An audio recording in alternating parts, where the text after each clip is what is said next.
is up, everybody? This is Nico. And this is Marcus. And welcome to Porch Talk, our first episode back from our break. Feels good to be back. It really felt good talking today. Yeah, man. It was nice. Yeah. Things really flowed. It was really smooth. I loved it. We had a couple hiccups. We got the power tower down, though. The power tower. Anyway. I got to write that one down. Anyway, so we got, for the first part of our episode, we talked about social media, how it influences you as a person. And then we just catch up for a bit. Marcus and I talk about our lives for a couple seconds, couple minutes. And then we get into our beefy subject. I talked a lot about my view of politics, and Nico did as well. And we actually kind of reached a bit of a consensus where we realized, like, what's really going on in the world, you know? Yeah. Spread awareness, guys. Spread awareness about this, man. And like I'm going to say at the start of every episode now, if you iTunes listeners, please give us a rating and review on iTunes. It goes a long way with helping us grow. It only takes a couple seconds, and you will automatically be entered for our next drawing. So Tyler, he won the last drawing. Tyler the Headass, that's his Instagram. He got a nice t-shirt from the Bearded Goat. And yeah, so we're going to be doing a couple more of these as we go along, but just give us that rating and review. Like I said, it does a lot for us, and it'll help us grow as a podcast channel. So congratulations to Tyler, that head-ass fool. Yeah, really. And with that being said, go ahead and listen to this episode and enjoy. Hey, Marcus, it's been a minute, buddy. Yeah, it sure has. It's been about a month. About a month or so since both of us last sat down. I know it was my fault mostly, but oh no. No, you were telling me to. Don't you do that, get man. This. Well, you were texting me like, "Hey, when we doing this?" I'm like, "Okay, let's do it." Then I wouldn't come through, but you were the one trying to push through. And I did that a couple of times myself, Nico. The key isn't to play this blame game. The key is to just be like, okay, we both fucked up.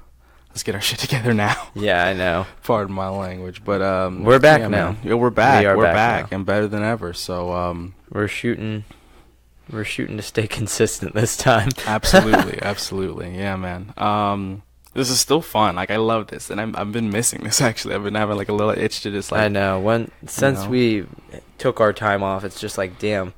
I forgot how nice it was to just talk. Because we're still everybody's still sucked into their phones, and for the most part are really antisocial. And I mean, that's not something you should do all the time. You definitely need the person-to-person interaction that I think this podcast gives us, at least. It's really weird. Like, I really feel that social media in particular, it's radically changing who we are. Because, I mean, think about, for thousands of years, all of human history, we were all about the community and about the family, and it was all about those interpersonal relationships. Now, it just changes everything. Now you can feel like you have a personal relationship with someone who lives, 5,000 miles away, who has hundreds of millions of dollars more than you do. And you really feel like you're constantly comparing yourself to them or something like that, or maybe they're so much more beautiful than you are on Instagram or something, and it's just not right. It's just not right. I don't know, man. I don't know. I think we thrive off of personal interaction, and really, I feel like it'll get to a point where there's not any personal interaction, and then we'd all backpedal and try and get back to how we were socially as a society. Yeah, I mean, I said change, but I think if there ever is going to be a real serious hard change to who we are, that would have to take thousands of years at least. Yeah, no, I agree. I think eventually in the next 50 to 100 years we're going to have this big reckoning where we're like, whoa. Think about what this just did to us, and we're gonna look back through history, and we're gonna have learned a huge lesson about social media and connectivity. Oh yeah, social media these days are giving you a false perspective of what life should be. It's everybody's best angle. It's everybody's best side, best lighting, and that messes with your psychological side. I mean, I know if I had social media at 10, 11, 12, I'd be like, well, why am I not like them, you know? Oh yeah, man. I'd really be conflicted on who I am as a person because I'm judging myself off of these perfect Instagram models and so-called influencers in social media. You know, I think of when I was a kid, actually like 11, 12, 13 or so, I had this little, like, my mom called it a pudgy phase, but it was basically like that thing like where you like kind of like bulk up a bit before you hit your growth spurt. Yeah. I was thinking how insecure I was as like a teenager or whatever. If I had all the things that 10, 11, 12, 13-year-old kids right now have, I would really hate myself. Oh no, 100%. I would be too. I would hate myself too because I was the opposite. I was the super skinny, really skinny kid, and I would compare myself to people at school. Yeah. And I'd be down in the dumps about it. And imagine Right. comparing yourself to thousands and thousands of like perfect people in the Exactly, world. You know? exactly. Or so-called perfect people in the world. Yeah, at least people who are pure perfect. Because like that's the crazy thing. You're at like your little elementary school, middle school, high school. You get a couple hundred people that at most, the elementary school maybe not, but like you have a couple hundred people that you think you're even comparable to, and that already kind of wrecks you when you're a teenager. Yeah. Like think about that. Like 100%. you're like 12 in like the 6th grade, and you're like, oh, that girl I have a crush on likes that dude. Like that really wrecks you as a kid. And social media really just amplifies that, and it even like trivializes, or you even will get upset over like more trivial things like, why did this person like this person's picture, Yeah. but not my picture? Yeah. Because you can actually see that. Yeah. I think that's It's- one of the things that's so messed up. I think it's the dopamine rush you get from how many likes you get on your pictures. That's why everybody's chasing likes, chasing followers, because I mean, it's a drug. I mean, social man. media, as well as caffeine, as well as food, is a drug that nobody really looks into and says, hey, this isn't good for you all the time. Like, I mean, as with anything, nothing's good 100% of the time. And I think social media is going to get hit pretty hard in the next couple years, 10 years maybe. I mean, Max. right now we're already talking about it, like, particularly in the political sphere, with the whole Russia meddling or whatever they call it. What that whole thing really just showed is that, people always, like, it's weird. People have always, like, wanted to hear what they wanted to hear, and, like, there's always been media outlets, that are willing to tell you that stuff. But the worst thing is that, like, with social media, what you're able to do is you're able to string people together in a way that you haven't before. That's true.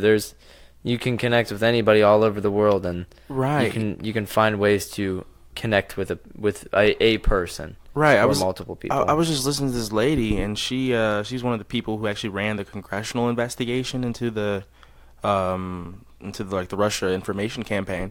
And they found, like, most of the stuff that the Russians put out, it wasn't even, like, mean-spirited. It wasn't like, F these people, F those people, The vast majority of the stuff was, like, building community, which is crazy. They would, like, make a Bernie Bros kind of, like, community. And they would be like, yeah, so, like, we're Bernie Bros, and we're all about this, like, these socialist things. And they would gin up, like, support for that. And then it wasn't really until the election got close that they said, okay, and since we're Bernie Bros, don't vote for Hillary. Stay home, It was stuff like that. And I just found that really wild. Like, Oh, yeah. Like, the most destructive thing that they did was put groups of people together. Mm-hmm. And that's completely insane. That's like the whole point is to put people together. I know, right? I know. That's the insane thing. Like, I don't even know.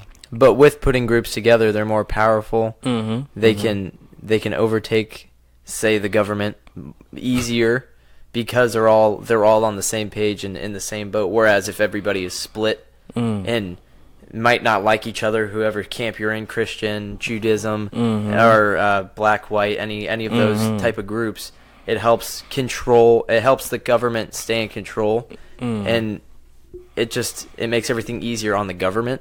Yeah. But that doesn't necessarily make it a good or right, you know? Yeah, and I really feel like that's what their goal was. Their goal was to like balance, like, okay, people are becoming too united around these things. Let's break them up a bit. Oh, people are being a little too disunified, and then there's anarchy in that. So we need to consolidate a bit. And I just really, throughout history, I just really hate those kinds of people who like play those kinds of games, Yeah. with people and with I know, lives, just for power. Well, It's disgusting, man. Power is a very huge thing, and money is power. And Yeah. if you get power, you get money. If you get money, you get power. I mean, it's a two-way street, and everybody wants one or both, actually. But if they can get one or the other, then they'd be happy. Ooh, I have an interesting philosophical question for you. All right. I've heard a lot of people say something very similar to that. I don't necessarily think it's like a chicken and the egg thing, because I always see like, okay, so the first people who got power, how did they get it? I agree with you that like once you're like above someone in the power hierarchy, you can kind of like spiral up. Like you have power, so you can use that power to get more money. You can use that money to get more power. Well, how do people get into that hierarchy in the first place? How do people launch themselves above others in the first place? Charisma or connections, I'd say one or the other. There's not like the smartest people in the world that have the most power, because they don't have those social skills to look the part, right? So I feel like charisma plays a huge role, and also, I mean, connections, man. Like not a lot of people get anywhere without connections. Absolutely. You got to be connected to someone to get somewhere. You know what I'm saying? So I think it takes a lot of charisma and connections to get into the power tower, the power tower. pyramid. The power tower. I love that. The power tower. It sounds like a. I'd say pyramid. The pyramid makes more sense. Yeah, you're right. It does. Power tower is much more. It sounds funny. I'm sorry, buddy. No, you're good. Oh my god, I can't wait to. I'm gonna use that. But yeah, like so I've thought about this a lot, and every time I get into that, I'm like, well, I immediately begin to think of all these things that they're not really related to power. They're really like just character traits or skills or different things that you've accrued either through dint of birth or just luck. Like I think about, so I imagine I'm like, hey, so let's just use this as an example. Let's say Nico's working somewhere, and I'm like, I think I might want to work at that place. Nico can put in a good word for me. I can use him as a reference or something like that, and that might help me get the job. Another thing that I could do to get this job is, I could swagger on in there, lay the sauce on them, like really do like a really good interview, use my charisma or something like that, and that could get me the position. I could, there are a myriad of things that I could do that don't necessarily involve me actually having money. I could try to bribe this person. Oh yeah, if you want me to work here, I'll give you $50,000, which would be kind of stupid because the point of getting a job is to get money. But I could do that. Once I'm in that business, if I wanted to go up the hierarchy, there are a number of things that I could do. Yeah, you know what? I could kind of scheme and scam. I could build like a little bit of like a movement within the company and try to like do like a hostile takeover. I feel like that's like a pure assertion of power. But in the real world, really, when you try to navigate the world with power, you don't really get anywhere. No. You're just, pardon my language, you're just a dick. Yeah, you're an asshole. You're just muscling people around, and that's not how things work in the real world. I really feel that a lot of the people who are most successful, they show compassion and they're very charismatic to the right people. I don't think that they're like, you look at some of the biggest, wealthiest billionaires in the world, some like massive European like banking billionaire. I don't necessarily know if they're the most compassionate person to everyone or to the most people or anything like that. But I will tell you that they're compassionate to the right people. They're building those good relationships with the right people that keep them in power.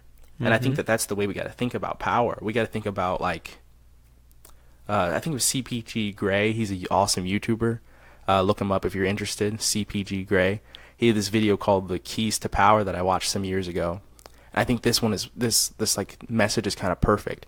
It's basically like back in the olden days, like Middle Ages Europe, there was like an army, there was like the clergy, the church. There were various peasant groups, various like traders and everything like that. If they weren't happy, they wouldn't pay you taxes. If they weren't happy, they wouldn't like coronate the new king. The church, they wouldn't say prayers for you guys. And since they have mass every week, they might start telling the people like bad stuff about you. I already said the army wouldn't protect you. No, I didn't say that yet, did I? I don't know. I think you did, but yeah, could be wrong. The army won't protect you. The traders won't pay their taxes. So there are other things simply than just being the king or queen, just simply having the throne and having the power that matter. How do you keep your power? How do you get your power? We never talk about that in our modern political world. And I feel that if we did, we would understand what the problems are when it comes to, money and politics and all these things. Like we really gotta talk about that more. People just say power and money, and it's that simple, and it's not. It's really not.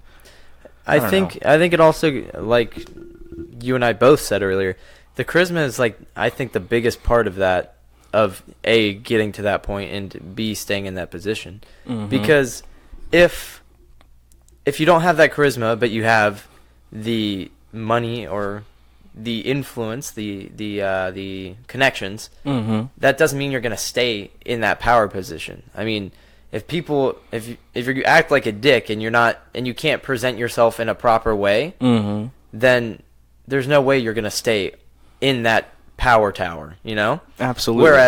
Whereas I'm proud of you. God damn it. Well, I don't even remember what the fuck I was talking about. Yeah. Whereas, yeah. Say you don't have as many connections, but you still have enough connections to get into that power tower, mm-hmm. but you have the charisma. Charisma plays a bigger role than the amount of connections you have, as well as it will allow you to stay mm-hmm. where you want to stay in the power tower, whether that be at the top, whether that be at the bottom. I mean... Yeah, but that's the thing. You now have the agency. You can decide where you move. That's exactly. Yeah, because you have that charisma. Oh, and now that you're talking about this, there are also different ways to make people like you. Like that's what I imagine when you say charisma. Yeah, making people like you. Empathize. You can even. I mean, pay off something. That's true. Yeah, that's very true. Bribery is still a form of charisma. I guess in a sense. In a sense, it's a very easy form of charisma. It's like, hey, I got lots of money. Let's go to Fiji. You know, like. But here's one that I think you may not have thought of yet. You could actually be good at your job. That's true. And that's something that I also think we don't talk about a lot. We don't talk about the role that competence plays in a lot of this. Now, go ahead. Sorry. If you think about just being good at your job, like say mm-hmm. you're in the power tower, you don't have the charisma, but you're really good at your job. How are you going to move up that power tower if you don't have? You're right. If you cannot go up to, say, the person above you in the mm-hmm. power tower and be like, hey, like, I'm really good at the shit I'm good at, mm-hmm. and I know I can do a better job higher up into this power tower. Mm-hmm. Let me have the job. If you can't present that in a way that's very charismatic and will allow them to get to like you and to allow to see where you're good at and what you can do, mm-hmm. then if you can't ask for it, you're not going to get it, really. Yeah. And if you don't have the charisma to ask for it and be able to finesse your way up into it mm-hmm. through charisma, then mm-hmm. then you're stuck where you're at. Yeah, you're hella good at your job, but mm-hmm. you're not going to get anywhere else higher in the power tower. That's very, very important. Yeah, man. I do want to say, like, I was just like talking about elements, so I'm not. Oh, okay. You're not talking about the advancement of. Yeah, I'm not saying that there are very, very few people who have gotten to the top of anything just by being good at their job. Most people who are just good at their job, they stay somewhere in the mid tier of it, and they're just a cog in the machine, and they just work. That's kind of a sad fact in my opinion, but it's the reality of it, because all of these things are factors. All of these things are things that can help launch you up. But that thing talking about, like, job interviews and what do you call it? Like asking for a raise, asking for a promotion. Mm-hmm. Those having are that super, leverage, yeah, as well as having the mm-hmm. courage / charisma to say, Yeah, you have to have, like you said, you have to have the actual proof. Like you have to Mm-hmm. say, I've been killing it, I've been crushing it. You have to have the confidence and just the ability, and the you have to know the right words to say. Yeah. While you're doing it as well. So like, yeah, that's all that courage and charisma, and then you've also got to like theorize a bit on the future. You got to like talk about like how things will be better if I'm in this new position, how things will be better if I get this raise, you know. And again, I think that's part of the charisma side. Yeah, man. It's a lot. It is a lot. You won't be able to formulate what how you think you will impact the company as you get higher in the company if you don't have the charisma. You won't be able to do it. I mean, you won't be able to formulate what you're going to be doing in the future to help the company if you don't have that charisma. Yeah, you've got to, like, I was listening to this one guy. He was a psychologist, I think, and he was talking about, I can't remember what they called it, like assertiveness training or something like that. Okay. He said that he would meet regularly with different people in different business fields, in particular, like in business, different businesses, I mean to say. And they would be saying things like, hey, I really feel like I'm doing really good at my job, and nobody's noticing, and, like, what do I do? And essentially, the whole point of the psychological training was, you know, having people confront things that they're afraid of, teaching them that the fear never goes away, but you can get braver and you can get stronger and you can overcome this, and really just trying to get them to ask for salary increases or ask for promotions and stuff like that. And apparently it really does work. Like I think that particular person, he said like it was like a 40% increase in like their average wages, which is freaking sick. That's wild. Yeah, but crap, I was going somewhere with this. I was going to talk about like it had to do with like if you're leveraging your self like with your work along with that's charisma. what it was. That's what it was. One of the awesome things that businesses can do, and if you run a business or if you're involved in a business and you're listening, maybe bring this up to your boss if they have the time for it. Talk about performance reviews.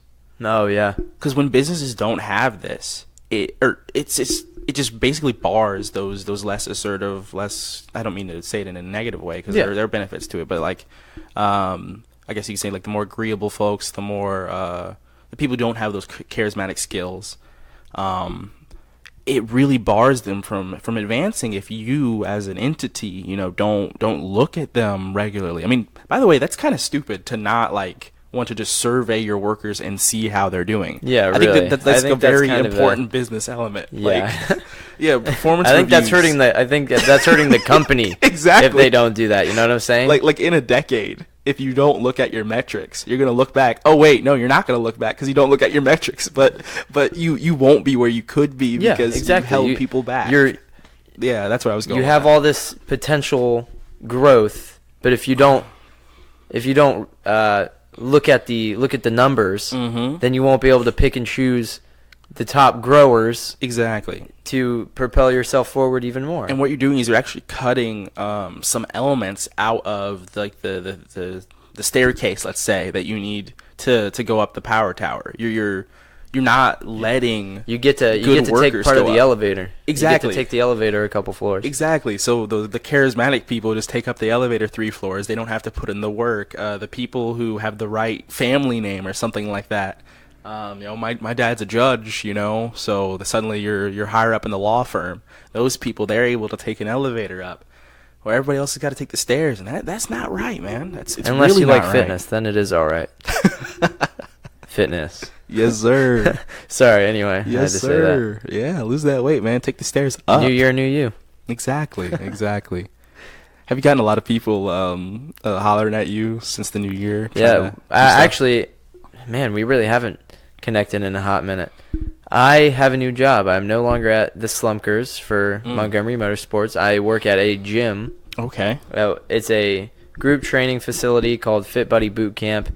It's near Marion's. You Yeah, know the yeah. strip where the old movie theater is? Absolutely. No, it's next to Gaming Adventure. That makes more sense to you. Sure, Yeah. sure. Right I next to knew it. where you were talking about all 3 times, though. It's Good. fine. It's That's fine. good. That's good.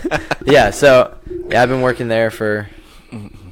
Wait, was it right next to the Kmart, the old Kmart? Yeah, yeah. I'm messing. You got it. You got it. You got it, Marcus. Long John Silver's. I'm fucking. But yeah, so I've been working there, and we're starting to pick up a lot since the new year. So it's been nice. Mm-hmm. Yeah, man, I'm glad to hear that. So I've been bumming it. I'm looking to get a job here at Kroger, but I really should have hopped on it earlier. Probably because all Yeah. the winter workers from coming back home from college is probably working there now. Yeah, there's that.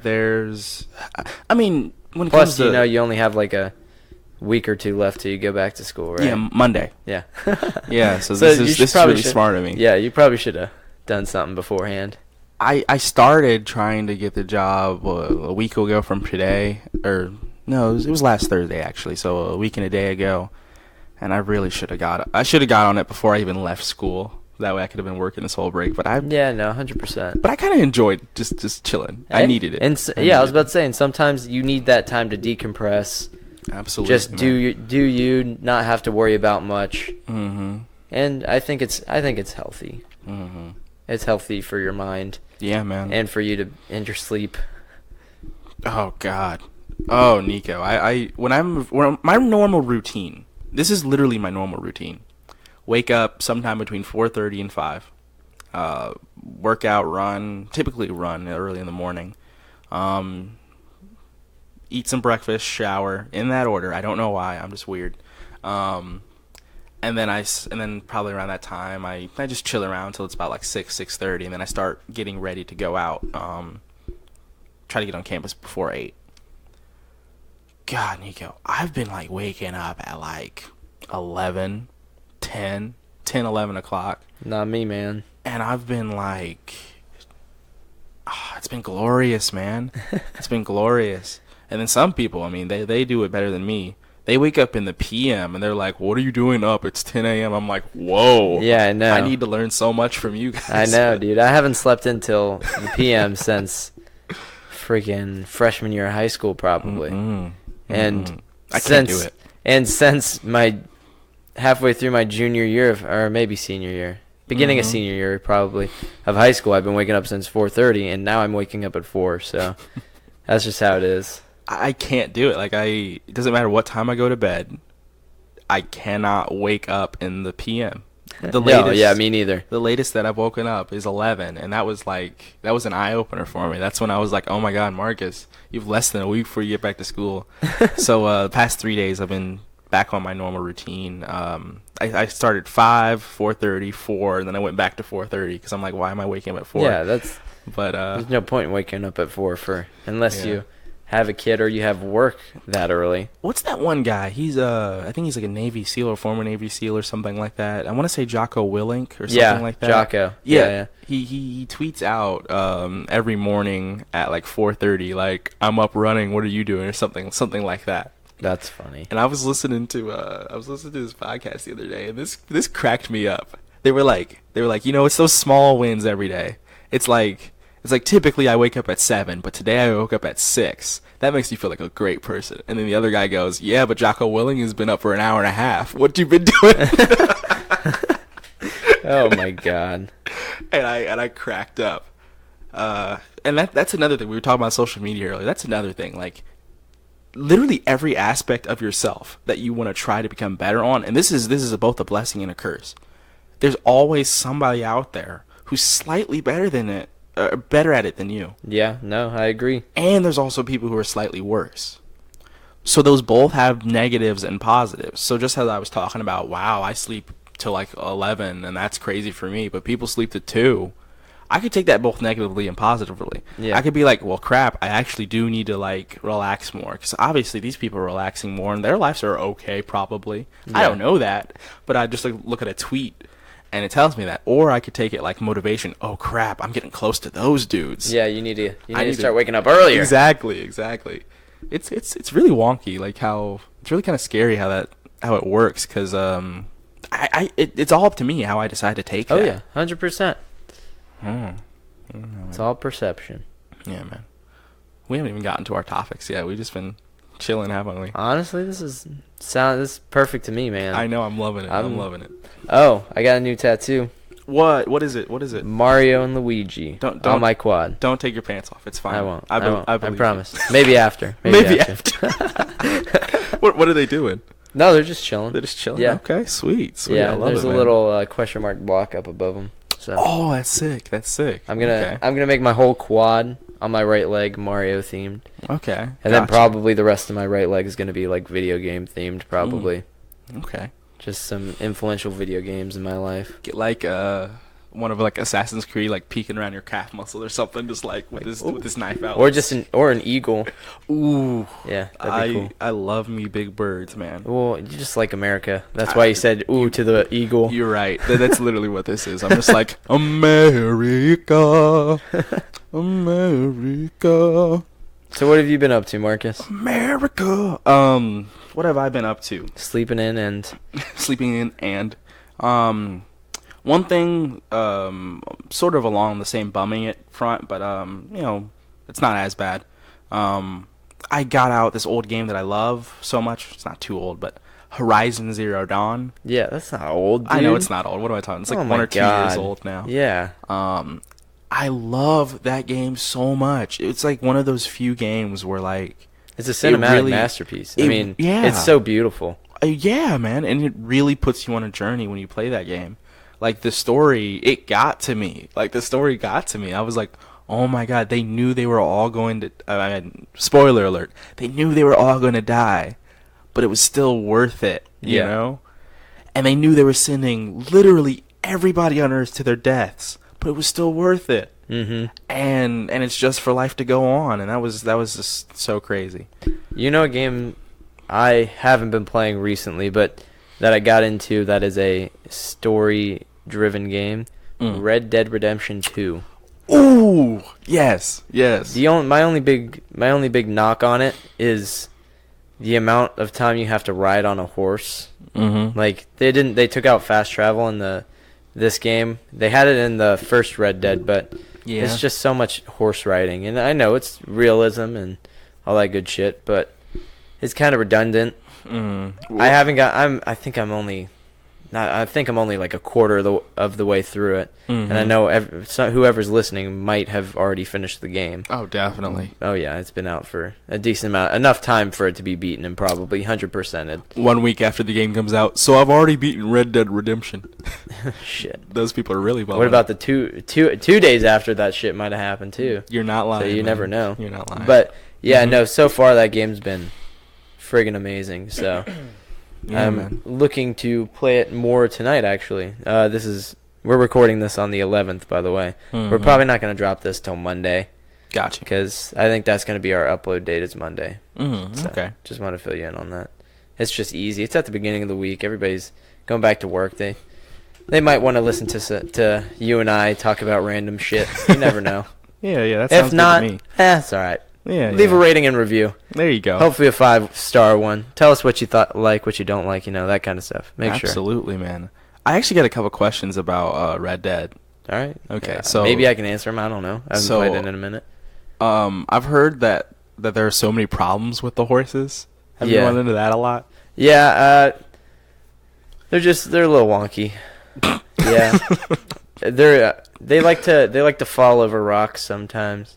Oh. Like I'd go flying off of a horse because it hit a rock and I'm sorry. it face plants and almost dies, and that's just how it is sometimes. But yeah, no, horses are a little wonky. Do they have like events that happen on the roads, or is it literally just boring, like galloping for miles? I mean, yeah, there are a couple like events on the side of the road, or maybe there's someone driving and they stole a cart or something. I mean, it's not like anything intensive. It's just like a small interaction. It's nothing I would stop for.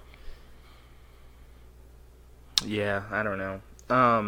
One thing I liked, I just mentioned Horizon Zero Dawn. It let you, excuse me, sorry. It let you fast travel, but there was a cost. Really? Yeah, you had to, I think it was like basically like you had to collect and craft all the materials to make a bedroll. That's basically what it was.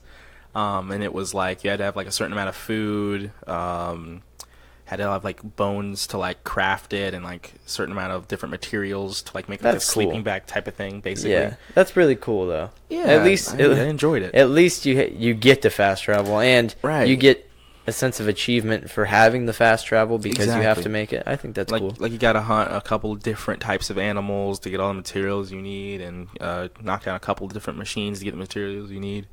And I like that. Yeah, I don't like the idea of taking something away from you. Like, let me do it if you think it's not, even if it's not like the best thing. Like, you want me to experience the game more, Yeah, but just like, make it cost. yeah, that's I think fine. I think that's a great idea, It's perfectly fine. honestly. I don't know, But man. I don't know. The online should be finalized here soon, so I'd probably be playing a lot of online with my friends. Wait, what? Red Dead Online, Red Dead 2 Online. It's what do you mean by finalized exactly? Well, it's in beta stage right now. What? What do you mean what? They released a video game, Yeah. and a major portion of that video game wasn't finished.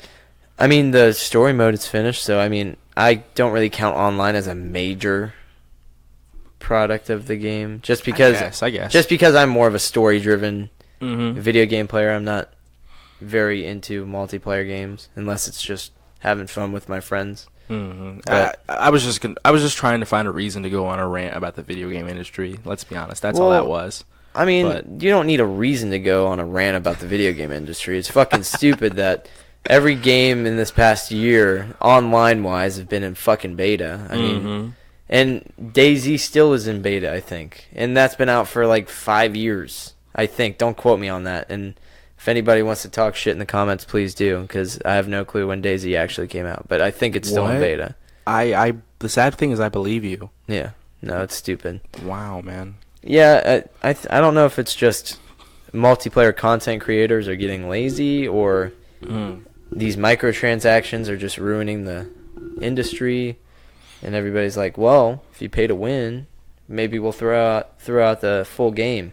But for now, it's beta or alpha. I don't understand why isn't $60 enough anymore? You know, I don't know, man. I mean, it's $60. Jesus. $60 is a lot of fucking money to begin with, Yeah. especially for the kids playing your damn game. Exactly. Like, I don't know. It's like, man. yeah, you can go run to your mom or dad, but the people that are just getting out of the parents' house is fucking broke. That's I don't why know, man. I'm loving some of the indie games out there. That's one thought that I had, that might be what's killing them, I think. I think that there's so Maybe. many people who are just trying to make a name for themselves and just trying to build popularity so that they can eventually create that game that people are willing to pay for, Yeah. that they put out all these great games on Steam. And I mean, I found some great games. Lately I've been into horror games, just over break here. When I play hard. But I've been into horror games lately, and there are some really, really great ones. Completely free, maybe even just a couple bucks. And it's like, dude, Yeah. so much better than the one I can get for $60. Oh yeah, 100%. Mm-mm. And I don't know. I just think it's fucking stupid. You know, Mhm. like, just being straight up. I think it's fucking stupid that the content creators in the video game industry can't make a game without having some sort of dumbass transaction Mhm. or pay to win, or this shit's still in alpha beta. Alpha, beta, gamma. This is Greek life, Yeah, bitch. Like, honestly, it's like we're living in alpha beta right now. I know, right? God damn. Oh, Yeah, no, hilarious. that's just fucking stupid. Don't even get me started on GameStop. GameStop's the epitome of all fuckery. Really. Yeah, dude, are you kidding me? You can Mm-mm. you can return a brand new game played once, and they're like, "I'll give you $5 for it." No, seriously, they fuck you over. Oh my god. It's stupid. It's goddamn stupid. Mm-mm. And they give you pre-owned game for, I mean, it's cheaper than the brand new game, but $20-$30, right? yeah, and they fucking got it for $2. They paid the damn people who ever turned it in for $2 or $10 store credit. Okay, I okay. mean- So my business mind is whirling right now. So what I'm hearing is that you standing right in front of them with the game that's basically brand new, that price isn't too different from what they get it from, or when they decide to purchase it from the makers of the game. That's essentially what I'm hearing there. Maybe. Maybe if their business model makes sense. Basically, what they're doing is, well, when we buy it from, I don't know, Sony or whoever. I know these game companies Any make game, the game. yeah. Whatever, either way. Yeah, when we buy the new game from Bethesda, it costs us about like $2, $3, $4, $5, and then we sell it. They get a certain portion of it. That's how they get some of their profits, and then we get a certain portion of it. That's how we get our profits. That's typically how retail businesses work. That makes sense? Yeah. Okay. So what I'm hearing is, okay, so if I just treat you like a wholesaler right now, you're selling me this game, well, I only buy it from them for like $5. Because if it was more valuable, well, here's what I'm trying to get at. If they can just get a brand new game from the actual maker of the game for the same price that you're asking for it, or for a lower price than what you're asking for it, say you want $10, they're like, I can get a brand new game that hasn't even been played once for $5, and you want 10. Psh, I think that might be what's happening. Maybe. Now, I don't know. Like, I'd have to figure out like how much video games are sold wholesale. Because you got to think about it. They're like, okay, they make a contract. They say, we'll give you this for this amount of money. That money's to cover our butts just in case nobody buys this. Okay, that's what the $5 initial sale is. Then when you walk into the store and you pay $60 for a new game, let's say $17 goes to GameStop, and the rest goes to Bethesda for making the game. That's typically how normal business works. So I guess maybe what they're doing here is they're saying, yeah, your game has been played more times than Bethesda's game has, and it's the same price. I don't know. Maybe they're just being nice to us. That's why they're giving us $5. I don't know. Or maybe they're being dickheads because they're not giving us more money. I don't know. I have to figure that out. I went in with my Xbox One and all my Xbox games, controllers, and a Kinect. No. And they were gonna give me like $60 for all that shit. No. I'm like, no, I'm not doing it. Have you heard of Not Gazelle.com or something Yeah, like I'm that? not gonna sell it at this point. Dude. But yeah, I've heard it. Dude, you can get my friend, she had an old, I think it was iPhone 4 or something like that, one of the really old iPhones. She got nearly $100 for all the parts. Oh, the part or Yeah, the whole phone? That's what they do. That's what these companies do. They take the thing, they scrap it, literally scrap all the parts of it, all the components, and they resell it on the market. Like, it's like what people. This is a bad example, but people go around and they steal copper piping. I hope that I'm not like influencing someone to steal copper piping by talking about this. But people go around, they steal copper piping. Do you want to buy copper pipes? No, but there are plenty of businesses who use copper in their wares that would be very willing to buy copper. You can sell it, as a wholesaler to whatever business that does wiring or something like that. You get copper pipes, that's a lot of wire you can make out of that. You just got to clean it up and everything. So a lot of older houses were built with it because back in the day it didn't cost as much. I think that might be what's going on here. It's kind of like if you lithium for batteries. Yeah, that's rare, or not rare, but it's expensive. So scrap your battery or scrap some of the wiring and stuff out of that. You can get some cash for it. I don't know. I don't either. This is a big industry in India for that. Sorry, I'm too much of a nerd. I'm too much of a nerd. God damn it, Marcus. Speaking of which, do you want to get into the thing I want to talk about? Damn, dude, we're 42 minutes in, but what? Sure. How? I don't know, man. How does this work? We talk. Damn. We talk. I mean, we talk. Yeah. Time passes. Wow. All right. Yeah, we can. I don't care. Yeah, I guess I'll try to just touch on it, keep it brief, I guess. Unless you want to cut it and you want to. No, man, we're good. All right. Sweet. We're good. One thing that's been on my mind just over the past couple days is what even is the point of politics? Like, I've been so fed up with everything that's been going on over the past forever of my life, literally, since I got in politics in 2008. I've been just so upset by everything that I see. And I really get started to think, I'm like, if all this is upsetting, why are we even doing this? Why am I even invested in this? You know? Do you ever feel like that sometimes? Yeah, and what's the point of politics? I think the man. point of politics is to give something to talk about and to choose a side on, to again split up people, as well as to allow people, like people who are in the government, to have control of at least a certain amount of people. You know what I'm saying? So you think it's like a sport, sort of? Sort of. I mean, it's like who can get the most people on their side, and the person who gets the most people on their side wins because they have the most support. So I don't think they think it's a game, but I think it's a way to divide and to try and gain more power. See, that's interesting because one thing I didn't hear in there is even like the actual governance, you know, writing laws, anything like that. Yeah, no. So you don't even think that's a part of politics? You think that's like something separate? I think I firmly believe that it's separate, actually. Because well, I guess you're right. Yeah, if you think about it, politics is a discussion about a certain topic, correct? Right? In a sense. Well, you're not doing anything with that topic. You're just discussing it, correct? Yeah, and we all know how many politicians love to talk about what they're gonna do. Yeah, and then the second they get in office, sorry, the troops aren't coming home. Sorry. You see what I'm saying? Absolutely. So, yeah, I hear you. What they say is not exactly what is going to happen. It's a way to gain more points, and in this sense, it's gain more people on their side, so they can get into that power tower and make the decisions they want to make with the support of their so-called points, aka the people on their side of the politics. Okay. So I really do see that. I really do see how that could work. Like this is just a political game they're playing, or this is just a game that they're playing. A game in general, yeah. Yeah. And it's got this defined rules, things you say, things you don't say.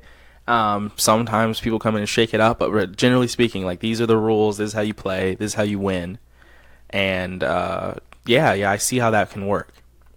See, for me, I include the governance part of it into politics, and here's why. Because I think about half of politics is like what we see on the news, where politicians are going around the country campaigning. The other half of politics is behind closed doors, you know, where Chuck Schumer and Mitch McConnell and then Nancy Pelosi and whoever the House minority leader is for the Republicans now, I can't remember. That's when they all, you know, meet up and, you know, whisper and talk behind closed doors about what they're going to do.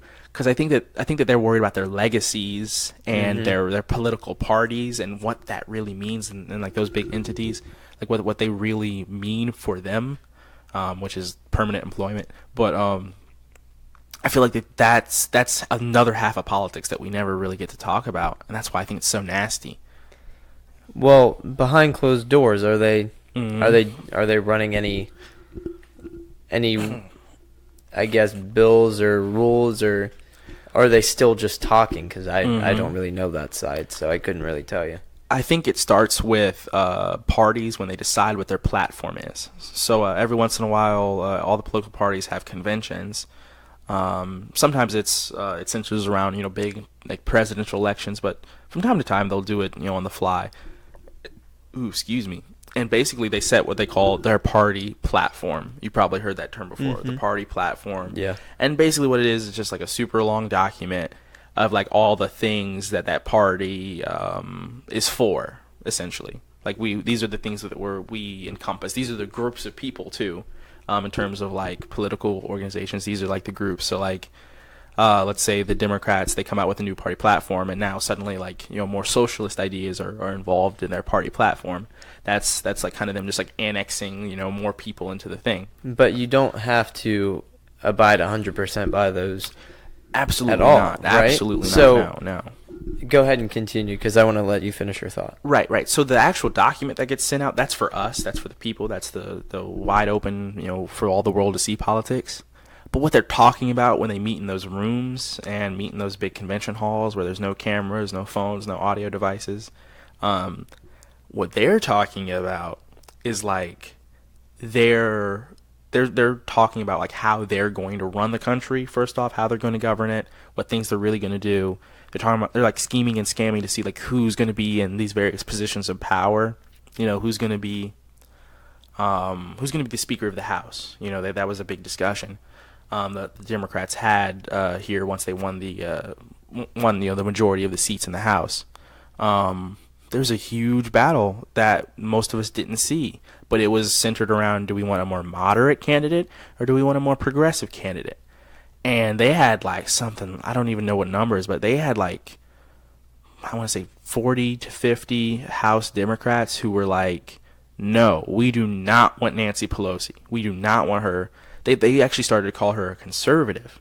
Oh, wow. Yeah, like, which, you know, in the Democratic Party, Yeah. I'm glad you said, oh, wow. That's like a slur in the Democratic Party. Yeah, that is a slur. They said, those conservative Democrats over there, and then the Democrats clutched their pearls like, oh, did you just call me a conservative Democrat? Yeah, it's like that. And it was like a very serious fight that we didn't really get to see. However bad that was, the Republicans had an even worse one.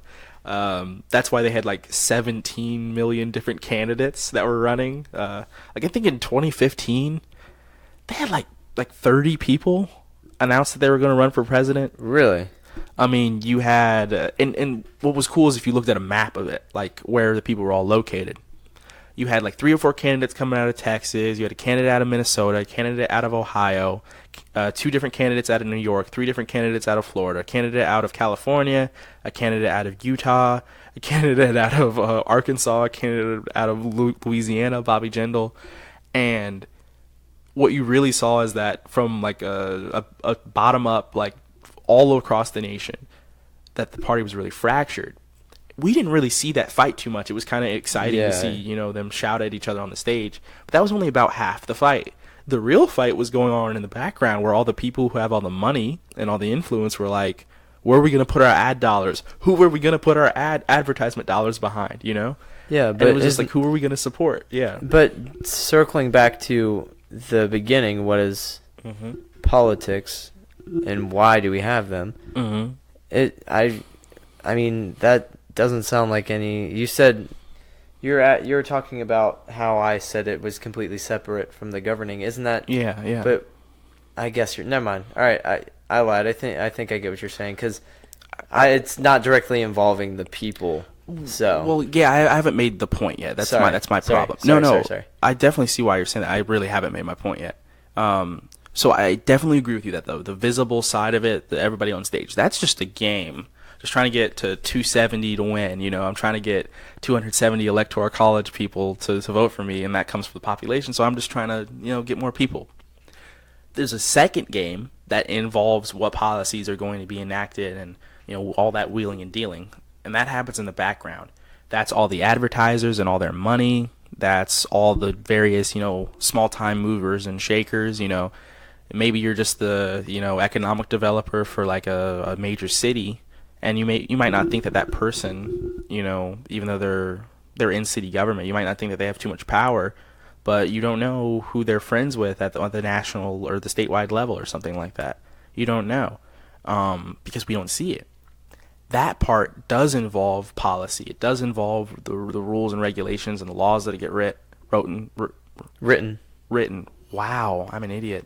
You've been off school too long. For a month. Yeah. Not even. but yeah. And that part, yeah, there are some gamey elements, but it's also more like not scientific. It's more like it's more like impactful. That's what I really am trying to get at. Because it's not just it's not just a popularity contest. Yeah. It's actually about results and impact and the past and the present and the future in a way that I wish we could have these real like awesome discussions where like people are like, here's what I really think that they talk about while they're behind closed doors. What they're trying to figure out is, this is what I think the point of politics is. They're trying to figure out what's the proper balance between obligations to yourself like individualism, freedom, and then your obligations to society. On one end of the spectrum, completely obligated to society, you're a slave.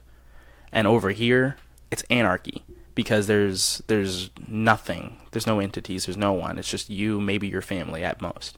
I really feel like they're just trying to figure out where on the slider is it best for the most people. Okay. And that's really what's going on. It's a philosophical difference. Conservatives just feel like you should be a little bit closer to that individual side of it, and Democrats or liberals, they just feel like you should be a little bit more closer to the society end of it.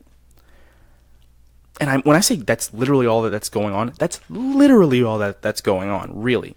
Oh, wow. But here's the thing: the political gaming that we see in public, it's so different. They don't even touch on that, really. They don't really talk about like what's the proper place for like what like they don't really talk about like what obligations you have to society. You know, they don't talk about like in the way that JFK did. You know, ask not what you can do, what your country can do for you. Ask what you can do for your country. They don't. That never happens anymore. Yeah. It's all just character attacks and virtue signaling. I'm a good person because, and we stand with these people, and grievances, basically. Like I find that's one of the main things that I see in politics. People say, these people are upset for this. They need this. If you disagree, you're a bad person. You know, stand in front of this kind of a person and tell them that they don't need this. And it's like, wait a second. Yeah. We haven't even talked about what people can do for themselves. Mm-hmm. And I feel that that's half the discussion. That's and also what they can do together. Like, again, I think the whole point of the whole point should be to bring everybody together to grow stronger as a unit. And this whole breaking everybody apart into different camps, Republican, Democrat, whatever. I think it's just it's not. We are not using our full potential in the power tower by doing what we're doing. You know. Absolutely. I've learned, or I've grown to just start to describe myself as an anti-political person. You know, I was at a point where I know that's a weird thing. I guess you're not anti-political. I guess I should explain it. When I say anti-political, what that means is that I mean, like, in terms of orientation. So, like, some people will say, like, oh, I'm a socialist, or I'm a libertarian, and that's what I mean. My goal is to stop the gaming and the scheming and the scamming and all this demagoguery, which is just, I'm a man of the people, vote for me because I'm with the people. All of that crap. I hate it. We need to get it out of here. And we simply just need to get to that, like, wonky policy discussion and that discussion about, like, what's the proper place of society. Like, are we missing out on some of our societal obligations? Are we crushing people's freedom? And where are we doing that? That's what we need to talk about. We need to talk about, like, hey, what can we do for everybody when it comes to healthcare that doesn't, crush people under 60-70%, income taxes? What can we do? How can we address climate change issues? Or rather, let me step back. How can we do these different things for the climate, for society, so that, maybe we don't, when we were not affected by so many, like, severe things down the road, but also not, crush people's freedoms to enjoy the things that they enjoy. What can we do? We don't talk about that. It's just like, oh, you're killing babies. Like I feel like almost every argument boils down to that. Like, you're just trying to punch the other person in the face because they're the worst person ever. You know what I mean? Mm-hmm. And that's that game. Yeah, that's a it's game. all a game on who's worse and who's the more empathetic character. And it's really bad. It's really bad. I don't know, man. But that's just how I see politics. So my goal is to destroy that game, crush that game, get that game out of here. And that behind the, like, closed doors discussion, bring that out into the light so that the people who have money can't just control that discussion. Mm-hmm. That's what ends up happening. I think politics is like the ego of government. The ego of Ego, government. yeah. Ooh. Yeah. Ooh. You have you know how people have these egos, Mhm. and you can trigger something that goes deeper than the ego, and it gets you to your heart, basically, you Yeah, know, and to your that id. ego comes off, and you become the real person you are, Yeah. whether that be a very kind-hearted person or or an asshole or. Yeah. But yeah, it's like we're trying to rip that ego off of the government. Yeah, I really like that, man. We're trying to give the government some DMT so it goes through an ego death. Yeah. That's what's happening here. DMT. That'll be a fun conversation for another time. That's gonna be my campaign slogan. Marcus Hardy, DMT the government. Like, That's funny. Damn, All right, man. Nico. Well, This has been a lot of fun, man. yeah, man. It feels good to be back. We back. We are back. 2019, man. And we will be consistent. Every Monday is what we're shooting for, okay? Let's set up a recording schedule too. Yeah, we need to. Yeah. All right, yeah, we'll do that after this. Yeah, man. So, all right. I've been Marcus, I've been Nico. and this was Sports Talk. Thanks for listening.